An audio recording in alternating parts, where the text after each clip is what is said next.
নমস্কার প্রিয় দর্শক বন্ধু, আপনাদেরকে সকলকে কাকদ্বীপ টিভিতে স্বাগত। জয় হিন্দ, জয় ভারত। গতকাল বাংলাদেশে একটি বৈষম্য বিরোধী ছাত্র আন্দোলনের একটি সমাবেশ হয়েছিল। সেই সমাবেশ থেকে যে বিস্ফোরক কথাটি এসছে, একটি ছোট্ট ভিডিও দেওয়ার পরে আপনাদের সামনে শেষে আলোচনায় যাচ্ছি। রাজপথে নামবো, এতগুলো মানুষ শহীদ হয়েছে শুধুমাত্র একটি নির্বাচনের জন্য নয়। আরেকটি কথা করে বারবার একটি নির্বাচনী আলাপ যদি দেন, আমরা হুঁশিয়ার করে বলতে চাই। কি বলছে এই বৈষম্য বিরোধী ছাত্র নেতারা? যে নির্বাচনকে করার জন্যই শুধু এই বিপ্লব ঘটেনি, জুলাই আগস্ট বিপ্লব, এটা হচ্ছে আরও তাদের কিছু কাঙ্ক্ষিত বিষয় রয়েছে। ধরে নিচ্ছি শেখ হাসিনার আমল অনেকের অপছন্দ ছিল, ভালো ছিল না। জুলাই আগস্ট বিপ্লবের মাধ্যমে নতুন তত্ত্বাবধায়ক সরকার এসছে। দেশ চলে একটি গণতান্ত্রিক প্রক্রিয়ার মাধ্যমে। ইতিহাস থেকে অনেকভাবে এসছে শাসন ব্যবস্থা, সাম্যবাদী সমাজ ব্যবস্থা থেকে, রাজতন্ত্র থেকে, সমাজতন্ত্র থেকে আস্তে আস্তে এসছে গণতান্ত্রিক ব্যবস্থা। মানুষ শাসককে নিয়োগ করবে সঠিকভাবে দেশকে পরিচালনা করার জন্য, শাসন করার জন্য শাসককে নিয়োগ করবে। এটাই হচ্ছে গণতন্ত্রের নিয়ম। মানুষের হাতে অধিকার কাকে নির্বাচন করবে। না ভালো লাগলে, তার শাসন ব্যবস্থা যদি ভালো না লাগে, মানুষ পরে নির্বাচনে সেটা পরিবর্তন করে দিতে পারে। এটাই কিন্তু দোস্তর। কিন্তু এখানে এই বৈষম্যবিরোধী ছাত্র নেতারা এখন যেটা বলছেন যে না, নির্বাচন করার জন্য এই আন্দোলন হয়নি, তবে কিসের জন্য হয়েছে, কি সংস্কার তারা চাইছে। এখানে আছে অনেকগুলো ভেতরে আভ্যন্তরীণ ব্যাপার, যেটা তার আস্তে আস্তে প্রকাশিত হচ্ছে। নির্বাচন হবে, শান্তিপূর্ণ নির্বাচন হবে, দেশের মানুষের কাছে দায়ভার যাবে, তারা কোন শাসককে নিয়োগ করবে তাদেরকে শাসন ব্যবস্থা পরিচালনা করার জন্য। এটাই হবে সঠিক নিয়ম। কিন্তু এই সরকার নির্বাচনের ব্যাপারে কথা বলছে না। এখানেই কিন্তু লড়াইটা লড়তে হবে বাংলাদেশের আমজনতাকে, যেখানে আর গুটিয়ে থাকলে চলবে না। বৈষম্য বিরোধী ছাত্র আন্দোলনে যারা করছে তারা এক প্রকার কিন্তু বহিঃশক্তির দ্বারা পরিচালিত। কারা করেছে? আওয়ামী লীগ। এবার তারা একটা মূল টার্গেট করেছে, শেষ করে দাও আওয়ামী লীগকে, শেষ করে দাও সংখ্যালঘু সম্প্রদায়ের কি। কেন? এদের সংখ্যালঘু সম্প্রদায়কে মনে করে এরা হচ্ছে আওয়ামী লীগের ভোট ব্যাংক। আর আওয়ামী লীগকে শেষ করে যতক্ষণ না নিশ্চিহ্ন হচ্ছে, এই যে আক্রমণ চলছে, বাড়িঘর ভেঙে দেওয়া, জ্বালিয়ে দেওয়া এবং হিন্দু সম্প্রদায়ের উপর যে আক্রমণাত্মক যে জিনিসগুলো ঘটছে সহ আওয়ামী লীগের নেতা নেত্রীদের উপরে, এটা কিন্তু এই ইঙ্গিতে দিচ্ছে যে নিঃশেষ করে দেওয়ার একটা প্রয়াস কিন্তু তারা চালিয়ে যাচ্ছে। যতক্ষণ না নিঃশেষ করে দেওয়ার প্রয়াস চালিয়ে যাচ্ছে ততক্ষণ পর্যন্ত কিন্তু তারা থেমে থাকবে না।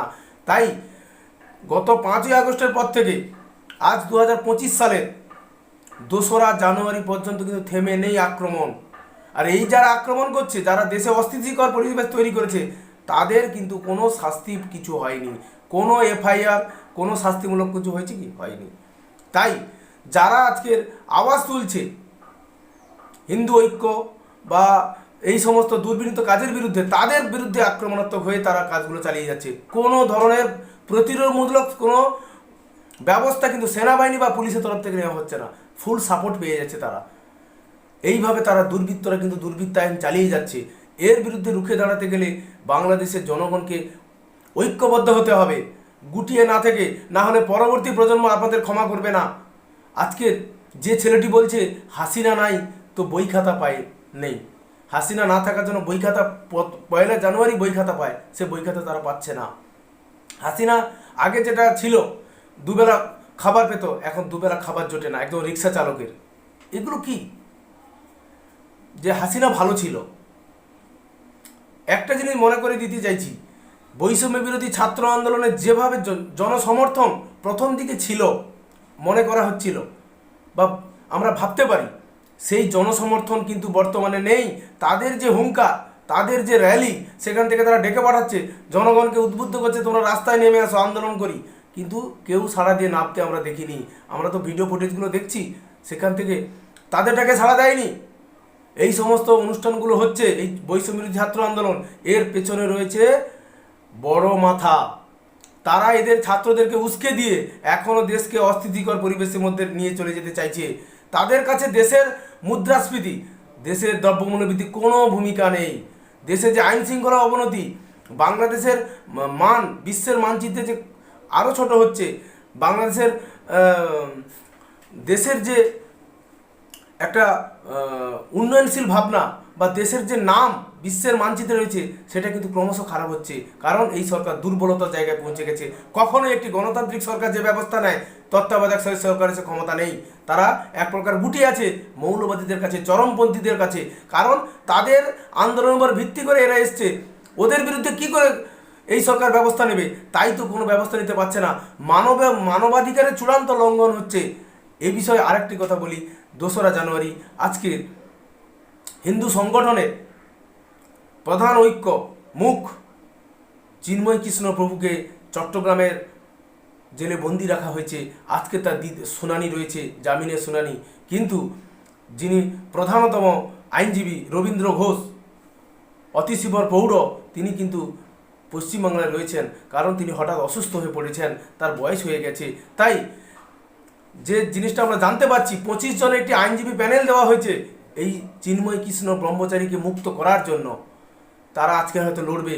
আমরা হয়তো আজকেরই কোনো ভালো খবর পেতে পারি, সেই আশা রাখতে পারি নতুন বছরে, যে আইন বিভাগের প্রতি যে শ্রদ্ধা মানুষের রয়েছে, বাংলাদেশে এখনও পর্যন্ত রয়েছে, আইন তার সুবিচার করবে, তিনি অবশ্যই জামিন পাবেন। তার বিরুদ্ধে যে মামলা করা হয়েছে উদ্দেশ্য প্রণোদিত, এক প্রকার মিথ্যেভাবে তাকে ফাঁসানো হয়েছে দেশের জাতীয় পতাকা অবমাননা করার জন্য। ঠিক আছে, একজন জাতীয় পতাকা অবমাননা করে তার বিরুদ্ধে বিচার হবে, তার সওয়াল জবাব হবে, তার পক্ষে উকিল বলবে, তার বিপক্ষে উকিল বলবে, সেই সওয়াল জবাবের মধ্যে তার বিচার হবে। এখানে কিন্তু সেটা ঘটেনি। তার চিন্ময় কৃষ্ণ প্রভুর পক্ষে উকিল দাঁড়ানোর মতো সাহস কারণ নেই। তাদেরকে ভয় দেখানো হচ্ছে, তাদেরকে পেটা হচ্ছে, তাদেরকে ঘরবাড়ি লুণ্ঠন করা হচ্ছে, জ্বালিয়ে দেওয়া হচ্ছে, ভীতি প্রদর্শন করা হচ্ছে। এটা তো মানবাধিকার। একজন খুনি আসামি, তারও পক্ষে আইনজীবী দাঁড়ানোর অধিকার রয়েছে। যদি সেই অধিকার না রক্ষিত হয়, সরকারকে ব্যবস্থা করতে হবে কোন উকিল চিন্ময় কৃষ্ণ প্রভুর হয়ে লড়বেন। আশা করি, এই আশা রাখতে পারি সকল শুভবুদ্ধি সম্পন্ন মানুষের পক্ষ থেকে, যে আমরাও চাইছি আজকের চট্টগ্রাম আদালতে একটা ন্যায় বিচার হতে পারে, বা ন্যায় বিচার আগামী দিনে হবে, যার মাধ্যমে চিন্ময় কৃষ্ণ প্রভু জামিন হবে বা তিনি বেল পেয়ে যাবেন এবং আবারও হিন্দু ঐক্য সম্পর্কে তিনি তার বক্তব্য রাখবেন। কোথাও তিনি দেশ বিরোধী কোনো বক্তব্য রাখেননি, বারবার রেখেছেন দেশের কল্যাণের পক্ষে। কিন্তু তাকে উদ্দেশ্য প্রণোদিতভাবে এক প্রকার সরকার বাধ্যমূলক তাকে কিন্তু গ্রেপ্তার করে রেখেছে ইচ্ছাকৃতভাবে, বাল্যখিলপনা দেখিয়ে, যাতে তিনি যা ছাড়া না পান। এত ভয় কিসের এই সরকারের চিন্ময় কৃষ্ণ প্রভুকে? তিনি তো সনাতনদের 8টি দাবি নিয়ে কথা বলছিলেন। এত ভয় কিসের? দাবি জানানো কি অপরাধ? এটা তো হতে পারে না। অবশ্যই আজকের আমরা সারাদিনই নজর থাকবে চিন্ময় কৃষ্ণ প্রভুর যে জামিনের শুনানি আজকের হবে, তিনি কেমন আছেন, কতটা সুস্থ আছেন, তার দিনগুলো কেমন কেটেছে, আমরা আগামীতে জানতে পারবো তার কাছ থেকে।